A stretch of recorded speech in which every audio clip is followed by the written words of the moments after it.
Vegetable dosa ready ஆயிடுச்சு. Vegetable uttapam ready ஆயிடுச்சு. தொட்டுக்கிறதுக்கு தக்காளி வதக்கு சட்னி. வாங்க சாப்பிட்லாம். வெஜ்ஜு ஊத்தப்பத்துக்கு இப்போ மாவு ஊற்றியாச்சு. ஒவ்வொரு வெஜிடபிளாக சேர்த்துக்கலாம்.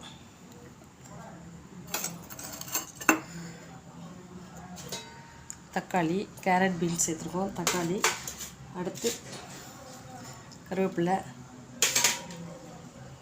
லாஸ்ட்டாக தான் பொடி சேர்க்கணும். இட்லி பொடி, கேபேஜ், முட்டைக்கோஸ், அடுத்து பச்சை மிளகா இல்லைன்னா கேப்சிகம் போட்டுக்கலாம்.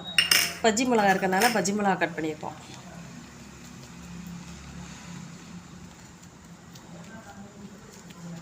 நல்லா டைட்டாக அமுக்கி விட்டு லேசாக மேலே எண்ணெய் ஊற்றி மூடி வைக்க வேண்டியதான். ஏன்னா வெஜிடபிள்ஸ்லாம் இருக்கலாம், மேலே எண்ணெய் ஊற்றினோம்னா வெந்துடும், கொஞ்சம் ஃப்ரை ஆகும்.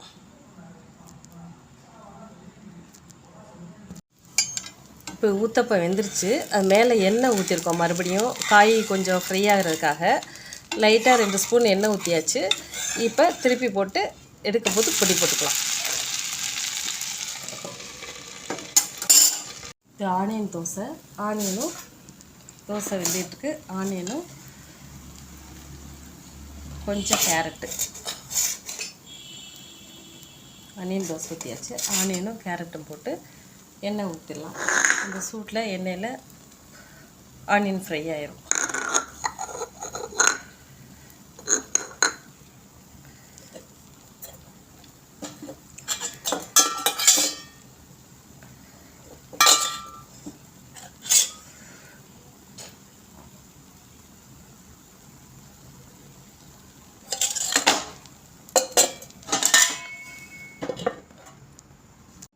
ஆனியன் தோசை ரெடி ஆயிடுச்சு. வாங்க, ஆனியன் தோசை ரெடி ஆயிடுச்சு. வாங்க சாப்பிட்லாம். சூடாக ஆனியன் தோசை ரெடி ஆயிடுச்சு. எக் தோசை ஊற்றிருக்கோம். தோசையில் எக்கு ஊற்றியாச்சு. கொஞ்சம் ஆனியன், கொஞ்சம் பொடி போட்டு ஆனியன் கொஞ்சம்,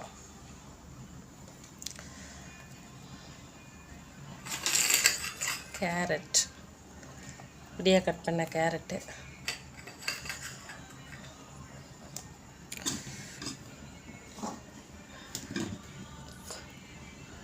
கொஞ்சம் பொடி,